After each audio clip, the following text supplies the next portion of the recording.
just defend yourself, as best you can. So I took a couple seconds, said, God, help me. You know what I'm saying? Help me, Jesus. I don't know what to do. You know what I'm saying? Like, I'm not busy, like I say, probably pride, but I'm like, I'm not busy to go back. I'm not busy to do that. I'm not busy to do that, God. And but I took that 2 seconds and prayed to God. I took that 2 seconds. Do you know? And it wasn't even no 2 seconds. It was just like, God help me. In my mind, like, I don't know. It says you see so much thought so fast. Like, I don't know what to do, God. Like, hey, I got to defend myself, or what am I supposed to do, God? And when I look up, I just feel all these black people and some white people coming over here. And just hear them like, say, cuz, what's up, cuz? You got a problem, cuz? What's up? Is there something going on, cuz? What's up? And it's like all these people kind of rallied to my side. At the same time, everybody kind of know, like, I ain't banging no more. Everybody knows, like, I ain't doing all that no more. You know what I'm saying? So people know, they know I ain't really doing none of that no more. You know what I'm saying?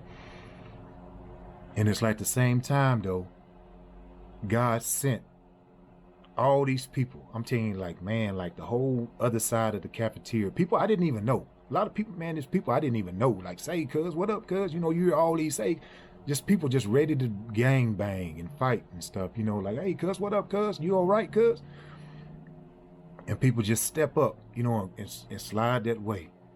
And at the same time, I'm at that point, like, man, like, I know this is wrong. I know it's wrong. I know it's wrong. I'm not, I ain't supporting none of that nonsense.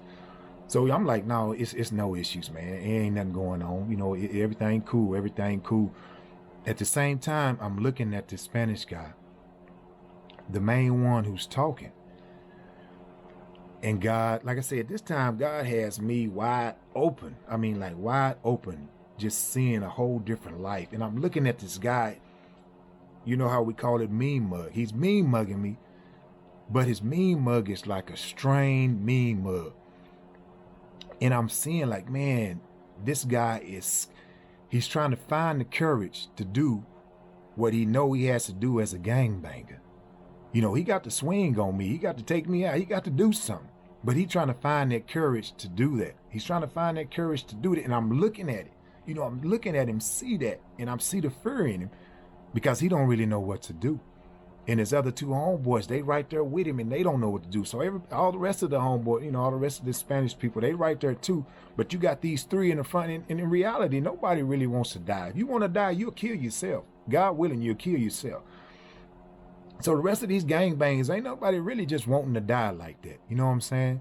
But everybody's always looking for, they call them ducks or crash dummies. Everybody's looking for that crash dummy to step up in there and represent everybody else. So you got these three kind of crash dummies up in the front. You dig what I'm saying? And they all got that, they ain't really just, they was expecting maybe to punk me or do something else maybe, but like I say, you got all these other people over here too, and they see like, man, we ain't really punking him, so we got to do something. And then on top of doing something, now it's like, it's serious over here behind us. We got all these other people over here behind us. So by that time, it's a little lady named Miss Green. I don't know if it's okay to say her name, but she steps over there and she's not a security guard, but CO, correctional officer. She step up in there. Everybody, the security guard, CO's been watching it and everything. They all sitting back there watching it. And she finally walk on up there and say, Dwight, go on up there and get your food. She said they not trying to do nothing. And for me, that was my opportunity to get on out the way. You dig what I'm saying? Like I say, I don't want nothing. I'm with Jesus. I ain't trying to do no violent nonsense. So I walk on, get my food and everybody. But politically speaking, it's got to drag on. Anybody been in prison, been in all that there, you got to have a shot caller step in. It's got to be political nonsense to go on for everybody to save face. So they had their little meetings and everything. They come talk to me about, like I say, man, y'all know I don't bang no more, man. I ain't with this. But my whole point was, with all that nonsense, was I took that 1 second, and however fast it was, I'm looking at everything that I'm stepping into, and I took that 1 second to say, God help me, God. What God help me? What you want me to do, God?